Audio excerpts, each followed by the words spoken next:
My first guest this week is Andrew Pessin. He is professor of philosophy at Connecticut College, and he has penned a new short novel called Nevergreen. It is a somewhat dystopian, little bit horror account of a college campus. We talk about the book and how recent attitudes and behaviors on college campuses across the country may have fed some of his satirical point in the book. Andrew, welcome to the show. Thank you so much for having me. So I reached out to you on social media and you told me about this new book you have, a short novel called Nevergreen, although I'm kind of partial to the other title, Academia. Uh-huh. But let's start off by talking about what compelled you to write this interesting short novel. Thank you so much again for having me. And I should mention, you saw the PDF and not the finished product. So the alternative or subtitle, Academia, in the end got cut. So the book will only be known as Nevergreen in the end. The publisher made that argument. And in the end, I was persuaded. We could talk about that later if you like. I'm a college professor. I keep a close eye on the campus scene in general. And some strange things have been going on over the last longer than we sometimes realize, but certainly in the last few years, it seems to have reached a crescendo where once reason, discourse, and debate was the modus operandum of the campus. It seems now to be a lot more about very fervent and fevered activism.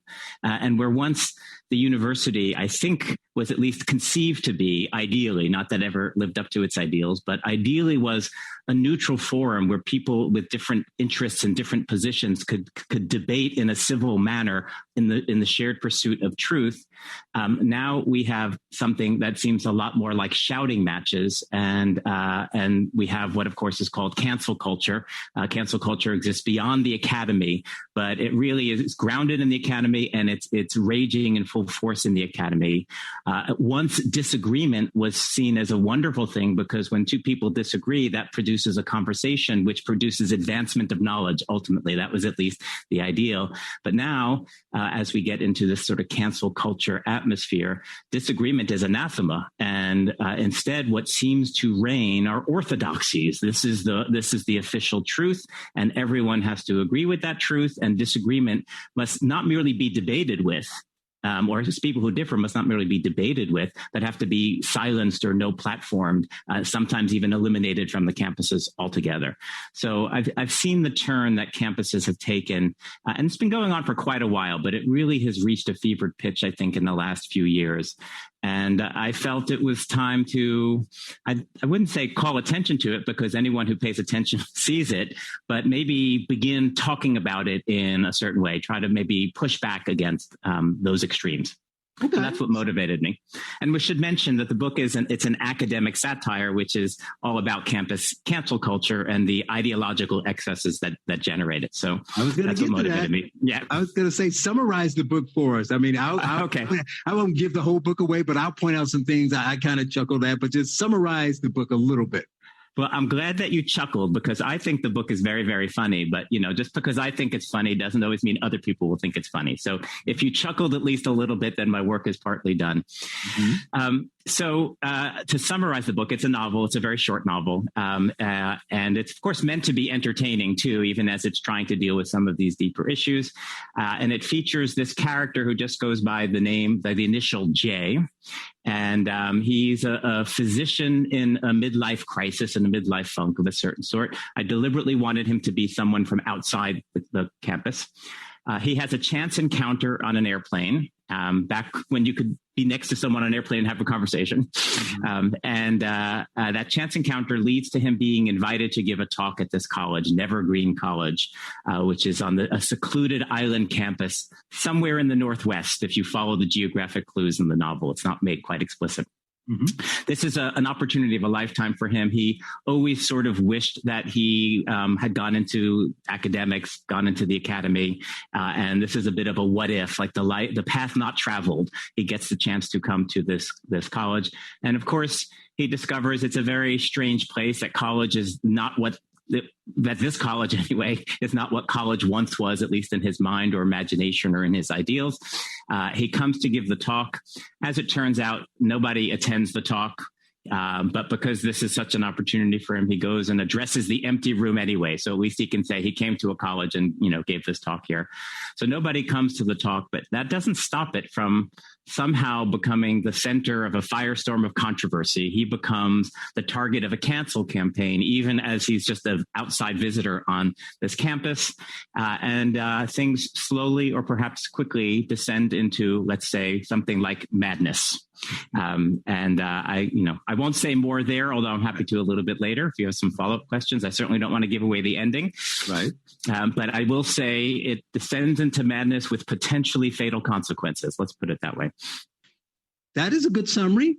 And I think that there are obviously parallels to what is happening on campus, but like you say, it's satirical. So they're kind of enhanced to kind of draw attention to certain pieces. And, some people would probably read it if they don't have a sense of humor and say that it's over the top. But it's interesting in the sense that, like, let's talk about the campus, for instance.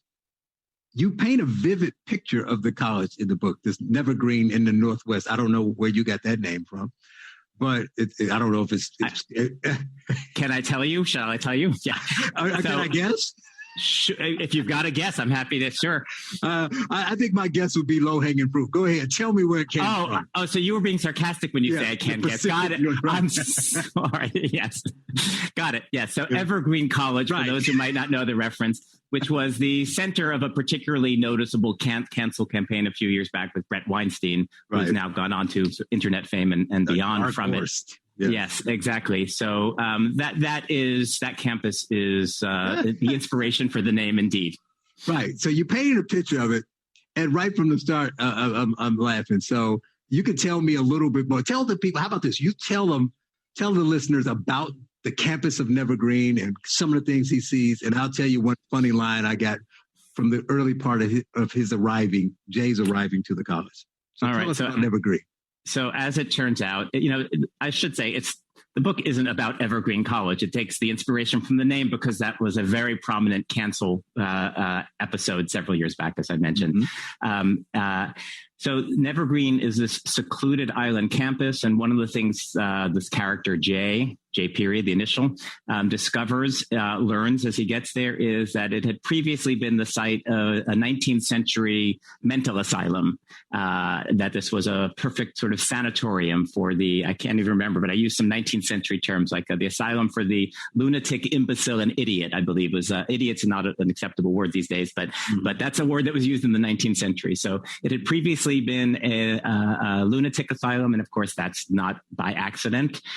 Part of the idea of satire, and I do want to come back and talk about the choice of satire, but part of the idea of satire, as you mentioned, one exaggerates, but in the exaggeration, one is trying to enlarge the deeper truths that are present there.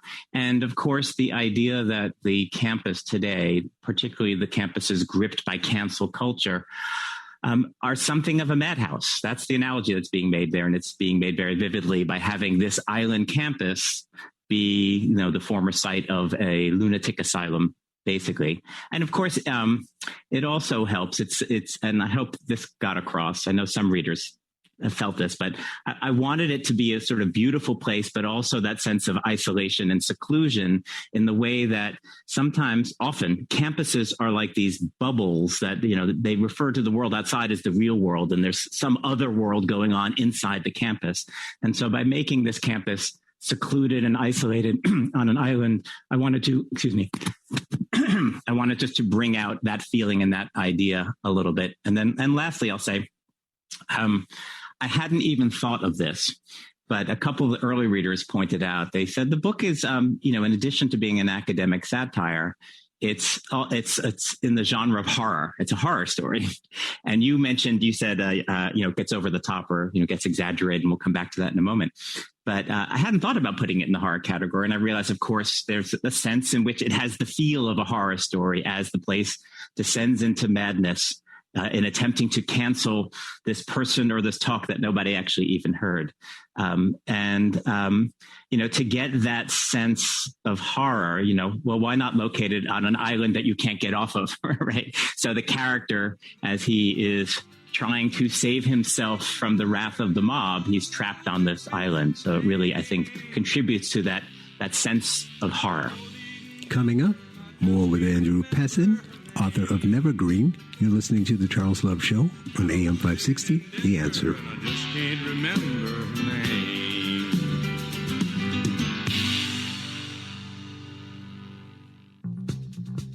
Now, more of The Charles Love Show on AM 560, The Answer, with your host, Charles Love. Welcome back. I am continuing my conversation with Andrew Pessin, professor of philosophy at Connecticut College and author of the new book, Nevergreen. Here we continue talking about the book and the things in the book that highlight in an exaggerated fashion some of the problems that we hear about on college campuses. Here's the next segment of the interview. I want to talk about One Piece. I think it's right about the time Jay is entering, before he even gets to the college, because there's a long trip he has to go through to get there or whatever. But he has a driver. Right. He has a driver, and the driver's a student. And I'm laughing because there's this sex and age ambiguous driver who's bringing him to the campus, and he's talking to him, asking him questions, and he's like, what year are we, whatever, and asking him about the campus, and he's like, well, they don't do progress. And he's like, well, what do you mean? How do you measure people? Well, they don't measure. You do classes, you ripen. So that was funny. And then the part where they reach the fork, and he's like, we're constantly saying, are we there yet? And they're like, okay, which way do you want to go? The driver says. And he's like, well, what do you mean? You're taking me to campus? No, it's all about choice. You need to tell us which way you want to go, left or right. Okay, I'll go left. Right it is. Yeah, right. Right. So... that driver, who, by the way, I don't know if you managed to get to the end of the book, but that driver comes back in a very important role late in the book. So I don't know if you got there yet. That's a minor spoiler, not a big one. And, this idea, they don't do progress there and they don't like to measure because, of course, as soon as you begin talking about things like progress and measuring, then you're going to start talking about hierarchies and standards. And these things are actually very problematic in campus environments these days when everyone is, and I know this is an issue you've talked about at great length, when, equity is so important, and certainly equality is also important, but equity is so important. And as soon as there are differences amongst individuals and certainly amongst groups of individuals, then there are problems. And so this school in its extremeness, and as you mentioned, it's over the top, it's exaggerated, but this school in its extremism has recognized that the idea of standards and measurement and progress are problematic ideas. And so they don't have them there at this school, or at least they try not to have them, because as you realize, part of the, I'm poking fun at some of this, obviously, but they try not to have them. But of course, in the end, these things are unavoidable. I mean, right. They're constantly, I'll give one other example. There are various deans. There's an awful lot of administrators in this university, which is another issue in campuses over the last 10 or more years. The number of administrators has grown dramatically. Faculties haven't grown, but the number of administrators have grown. So I'm poking fun at that a little bit as well. Right. And so there's lots and lots of deans and vice deans and vice dean, deputy deans, et cetera, et cetera. Right. But every time they introduce themselves, they also recognize that we don't use those titles anymore, because to call someone a dean is to recognize they have some sort of privileged status over other people. And they're so committed to equality and equity that they have to constantly say, well, I'm dean of such and such, if we still use that title. Mm-hmm. But of course, you can't help but use those titles, because there are differences between people, and there are differences between jobs, and there are differences in status, et cetera. They're unavoidable. So, the novel's trying to have some fun with this obviously wonderful ideal of equity and equality, but also how difficult it is to realize it and accomplish it, because much of what we want to do in life requires differences and hierarchies. Right. And those are unavoidable and maybe even have value as well. And so that's what this college is grappling with. Well, it's funny that you went there. It's almost like you know what I'm going to ask next, because I don't know if there's a better example of what you just talked about. You hinted a little bit on the administrators, and we're going to come back to something there. I already had a note, and you kind of shined a light on it. But these deans and these professors at the dinner where he's meeting them all is I don't know if you want to say whether they loosely represent an archetype of a professor or a dean or executive or an administrator at the schools, but each of them have these little weird quirks that are so funny. So they have a title that says they do this, and then their name is kind of tied to it, or they act in opposite of, or they're, everything they do is to prove that they're that. So I want to talk about some of these, like the vice dean, the conflict studies dean, and of course, we can't not talk about the dean at large and the advanced students who clamor to take his annual honors seminar. That was definitely a funny part of expressing the kind of over-the-top things that we're seeing from a college campus. So talk about some of these professors. Sure. So, one of my favorite characters is the one you just mentioned. He's a professor. He's not a dean, but he's, they call him, professor, at-large professor or something like that. Because the at-large professor, Dr. Fester.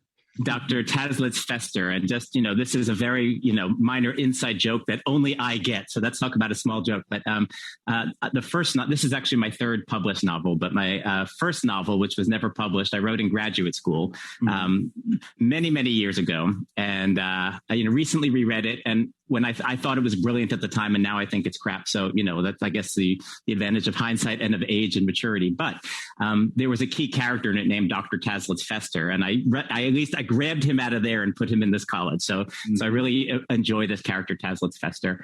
And this is part of the novel, which is, I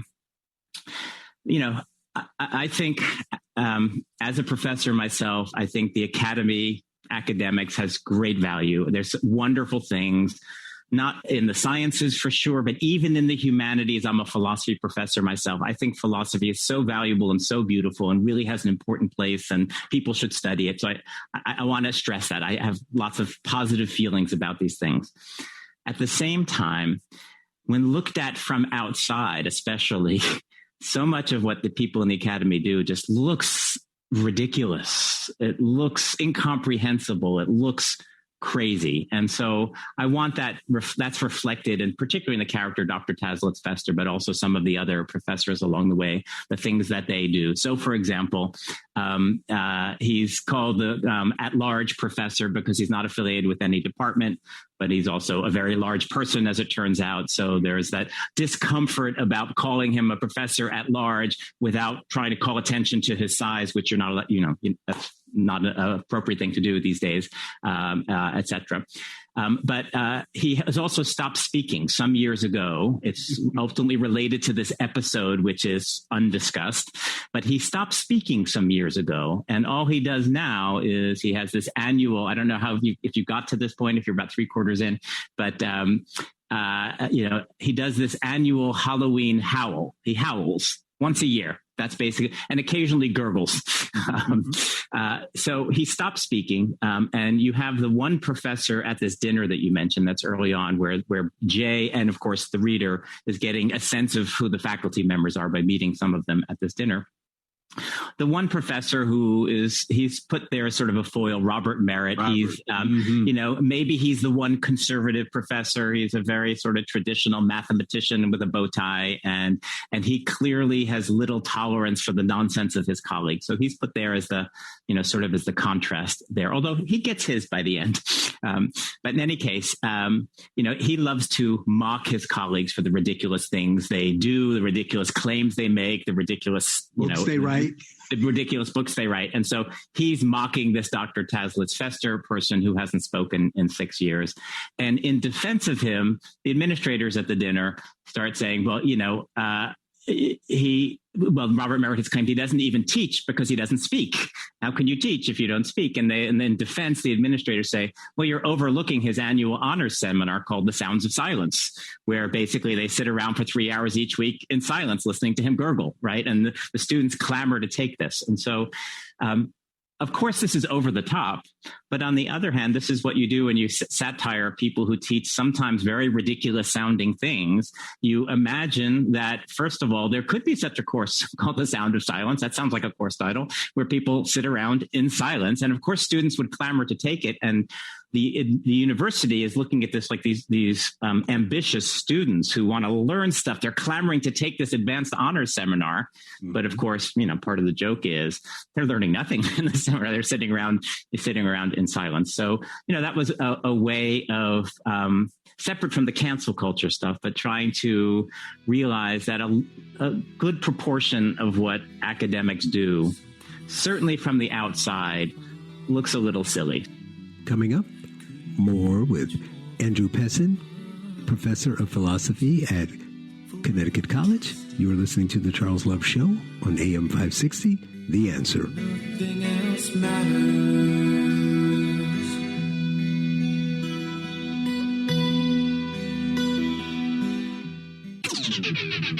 Now, more of The Charles Love Show on AM 560, The Answer, with your host, Charles Love. Welcome back. I am continuing my conversation with Andrew Pessin, professor of philosophy at Connecticut College and author of the new book, Nevergreen. As I was reading the book and laughing, I was thinking, this seems eerily familiar. And then I realized it was because I had interviewed someone who wrote an interesting satirical piece on something that was going on in the country at the time, but from the other side, and I wanted to get his take on that. Well, I got to say, you probably haven't heard it. You may have to check it out. I think you will get a royal kick out of it. And so the book kind of reminded me on the other side of a guest I had on my show. His name is Richard Dresser. He's a playwright and worked in Hollywood, worked on a bunch of TV shows. And he wrote a book last year called It Happened Here. So the book is about kind of a dystopian future story of, you get the book cover, you Google it, you look at it, there's a guy with a MAGA hat on. It's not really a MAGA hat because it's satire. Mm-hmm. And basically it's a look back. So I don't remember the number of years. Let's say it's 8 years down the road or 10 years down the road. We're looking back 10 years at the time in 2020 when there was an election, but the Congress came and, different names or whatever, kind of like your Nevergreen approach. Congress came and said, because of all this stuff that's going on, we're going to suspend the election. So the election is always a month away. And so they never elect the president. So the president stays the same. But in it, he never says the president's name. They only refer to him as the great leader, right? So it talks about this and it's satirical, and where you have a former asylum whose students are encouraged to keep it crazy. He has a president who has breasts and they grow every time he tells a lie.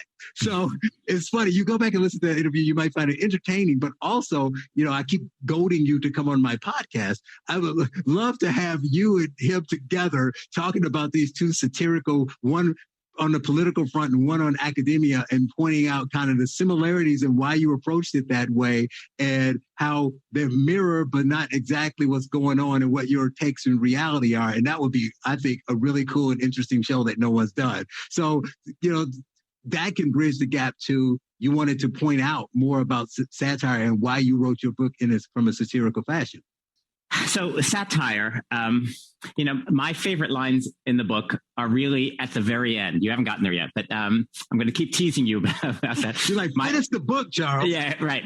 At the very end, there's a little bit of a question about what exactly happens on this island, because we have this narrator, this guy, ultimately Jay is the narrator, right? It's told in the third person, he's the character in it, but it becomes clear that he's also essentially narrating the story. And there's all sorts of evidence that he's not the most reliable narrator there is along the way. And so the question arises towards the end, like, well, what exactly happened there? Because as you mentioned, it goes over the top. It gets pretty crazy. And again, the students' motto, since they're on a campus located at a former mental asylum, is keep it crazy, which is, what's the Berkeley motto? It's something like that. Keep it weird, or maybe that's Austin. Austin, Texas. Like that's the student motto is keep it weird, right? So keep it crazy at this particular campus. And the lines really right at the very end of the novel is where he basically says it's all true, all of it, except for the parts that aren't. And the parts that aren't are most true of all, he says at the end, right? I really like those lines. If I do praise myself for a moment, because that really captures what satire is trying to do, right? Which is, a documentary just tells it as it is, right? It's just the facts, man. Just gives the facts, describes them in the most value neutral ways possible. But as you turn something into satire, you are beginning to exaggerate. You are beginning to enlarge, or even caricature might be a word that you use there. And the idea, and as you exaggerate and caricature, you're moving away from the facts. This doesn't really happen, right? If it's a exaggeration or a caricature, that's not what actually happens on campus, and that's not what happens in this episode at Nevergreen College. However, successful satire, and I'll leave it to others to judge whether it's successful, it's precisely in those moments as you exaggerate and enlarge that you bring out the truth that was hidden when it wasn't enlarged, right? So it's as you diverge from the literal truth, you somehow bring out the deeper truths. And that's what I was aiming to do here, also to be entertaining, because you can have fun with satire and you can have humor with satire in certain ways. And so the idea was to bring out the deeper truths and, to oversimplify what you could say is something when you look at these cancel campaigns that occur on various campuses, and there's so many. Just one factoid, the National Academy of Scholars keeps a database of canceled things. And over the last 5 years, they have some 180 academic cases of cancellations, campus cancel culture. And I know for a fact that list is not complete and still growing, right? So when you look at these cancel campaigns, I think what you can see is that it's madness. It's a mob out of control going mad, and that's the deeper truth that this caricature tries to bring out by essentially locating campuses on the grounds of a former insane asylum and recognizing this might be a place where the inmates have taken over the asylum. So that's what I was shooting for in the satire, and also just because it's fun. At least it was fun for me. Coming up, more with Andrew Pessin, professor of philosophy at Connecticut College and author of Nevergreen. You're listening to The Charles Love Show on AM 560, The Answer.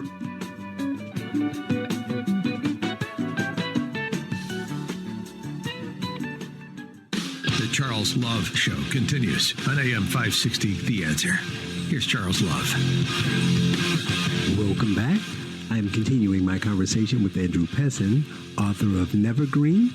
And the last time I referenced a previous guest who wrote a satirical piece on politics, and then I wanted to, as I was reading, I was thinking about the college campuses, and I thought about another guest of mine in his book, Let's Be Reasonable, Jonathan Marks.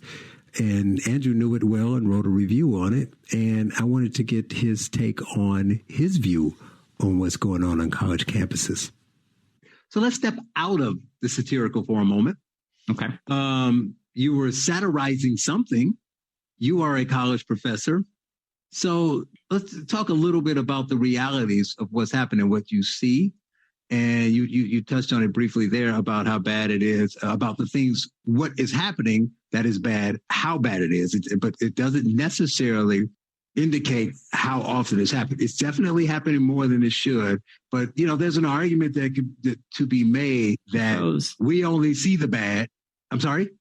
You froze for about 15 seconds in the middle of that. So I don't know if I missed 15 seconds. All right, I can start over. That's a good thing. You can hear me now? I can hear you now. Yeah, the screen froze. So okay. Yeah, an argument can be made that while this is definitely a problem, but we on the outside only see the bad stuff, so we don't know how prevalent it is. We know it's too bad, but we think that's the only thing that happens on campus. I also interviewed Jonathan Marks, who wrote a book. He's a college professor. I know him, yeah. Right. And his, book. I reviewed that book. Yeah, You did? I published a review and commentary about that book, so I'm familiar with it. Right. But tell your listeners. Yeah. Right. So in the book, where he's talking about "Let's Be Reasonable" is the name of the book. He's saying that there's definitely a problem, and he's a conservative. He sees it, but he's saying, well, most of the professors and most of the students just want to teach and just want to learn. You on the outside only see the madness because that's what they show. So the madness is utterly mad, but you, Charles, you on the outside think it's 90% of what's going on 90% of the campuses, where it may be, between 3 and 20%, depending on the campus, but, it's not as, prevalent as we on the outside think it is. So talk about that a little bit. I love that question. I was going to make that point at some point along the way. So you're reading my mind. Great minds think alike, right? I should mention another context to make that point. I also, on the side, I am the campus bureau editor for a news outlet called The Allgemeiner, which focuses on Jewish and Israel-related stuff. And it's no secret that these are challenging times for Jewish students on many, many campuses. Israel is really not seen in a positive light. That's an understatement on many campuses. And there are cancel campaigns directed against Zionists and Zionism on many, many campuses. So in my other job, I keep an eye on that. And I am very aware, the point that you just made, that in fact, at least prior to the pandemic, which is going to have, I think, massive ramifications for higher education. But prior to the pandemic, there were something like 4,000 institutions of higher education in North America. And probably on, and just with respect to the Israel issue, 3,900 of them, there's no problem whatsoever for Jews or for Israel, right? Mm-hmm. But what you hear about are the 100 of them where there are some issues. And even on those campuses, I'll just mention one campus, and sorry to take this into a different subject briefly, but like Columbia University, for example, is ground zero for a tremendous amount of anti-Israel and arguably anti-Semitic activity. But it is simultaneously ground zero for one of the best places to do Jewish studies and Israel studies in the world. So, what you're going to hear about in certain circles, of course, all the bad things that are against Israel or against the Jews, but most universities, no problem. And even at those universities, most of the time, there's no problem. And there might be other good things going on. So you're absolutely right that what makes the news is the craziness. And what doesn't make the news is, today, 500 students went to class and studied really hard and did great work. That doesn't make the news. Yeah. Put me to sleep. Right. Exactly. Yeah, right. Nobody wants to hear that. Exactly. And, I am very aware, in the campus, of that fact that a lot of great work is going on, including work that fits that traditional ideal that I started off with, where we're supposed to have civil discourse, et cetera. That's going on. It's important. However, one thing to keep in mind, so even if the picture I'm painting in Nevergreen is not meant to be all campuses are like this all the time, clearly, right? It's focusing on one element of the campus experience. The scary thing is today, however, that atmosphere is present. The atmosphere, the threat of cancellation does the following. It makes anybody and everybody afraid to speak, right? Now, people can put their head down and go to their physics class and that they'll be fine. They can put their head down and go to their poli-sci class or whatever, right? And do fine. But there's no question that even though the cases that we're talking about are, what did Jonathan Marks say? 90% of the time it's fine, only 10% of the problem, or whatever the numbers are, right? Even if that's only 10% of the time, even if it's only 3% of the time, they're so loud and they're so scary that they affect almost everybody else. People are afraid to speak up. I know you had John McWhorter on your podcast recently. It was a great episode. And he recently talked about how so many people are just afraid to speak up on campuses. They might have questions about Black Lives Matter, about critical race theory. They're not racist, right? They're not hard, but they're afraid to raise the question. So even if the madness is a relatively small percentage, in fact, of the campus experience, it has created an atmosphere which governs a lot of that campus experience. And so by satire, by exaggerating it in this way, I'm trying to get across how gripping and scary these things are. And that has implications. Even if you can just, the very fact that someone puts their head down and goes to their physics class is already a problem. You shouldn't have to put your head down on a campus, right? You should be able to think and talk about anything, at least with goodwill and good faith, right? And that's not happening on a lot of major campuses. Coming up, my final segment with Andrew Pessin, author of Nevergreen. You're listening to The Charles Love Show on AM 560, The Answer.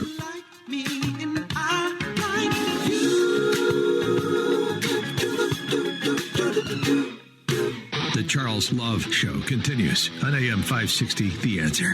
Here's Charles Love.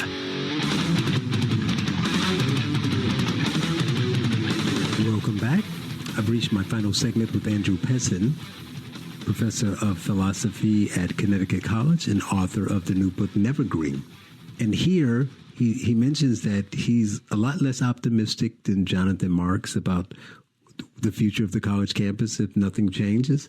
And he talks about the dangers of cancel culture and limiting free speech, regardless of what the reason is, if you're doing it because you think you're creating a safe space. Jonathan Mark, I find him very optimistic. He thinks the campus can be. Said that to him on the show. Oh, yeah, right.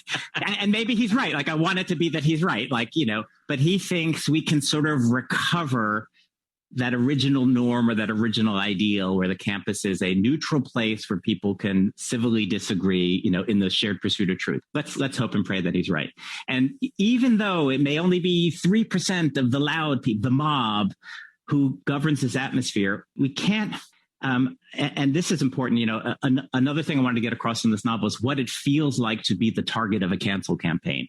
When you're outside, a university and you read about it, you say, a tempest in a teacup, like the professor said something, a bunch of students complained, big deal. He keeps his job. It's rare.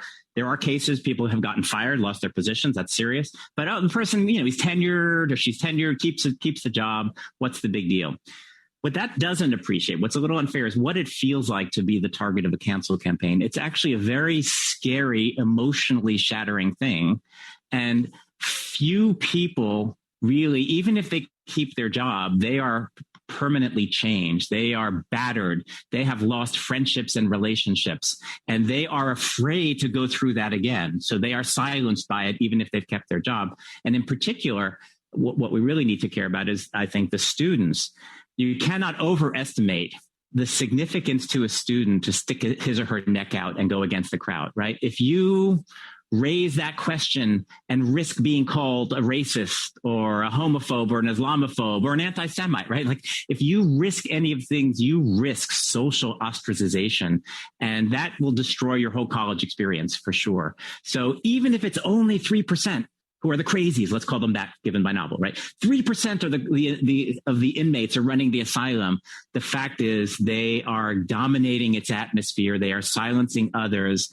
And it really is intimidating to try to push back against them, especially for a student. So I think I'm more pessimistic than Jonathan Marks. And I'm afraid that if we don't do what we're doing, and there are definitely people fighting back, right, for sure, on many different levels. If we don't do this, I don't like the trajectory. Like, I think it could really go to a crazy, crazy place. And, and with respect to my novel, when it gets over the top, as you said, towards the end, is he really being pursued by a mad mob that wants to maybe kill him or not? Like, could that possibly be? Well, of course, no. But on the other hand, I don't know, maybe yes. When you look at the power and force of a cancellation, the anger and the hostility. And by the way, it typically comes with death threats, and it just takes one crazy, right? It just takes one crazy to just be so angered at the racist in their midst, let's say, to do something. It's not so far from the truth to imagine this is going to result in some serious violence if we don't start pushing back now. And I'm less optimistic than Jonathan Marks. He thinks we can sort of recover the previous norm. I think the train has left the station, and I'm very afraid of this trajectory. And so I'm trying to get that across in my novel. Like, this is where it's going. Even if no actual episode like Nevergreen has happened yet, it's not so far from this thing that's exaggerated from the truth is not so far from the truth that might be in the not so distant future. He is Andrew Pessin, professor of philosophy at Connecticut College and author of the upcoming book, Nevergreen. Andrew, it's been a pleasure, and I will have you back. Thank you for joining me. Charles, this was a great, good time. Thank you for having me, and I'll come back anytime.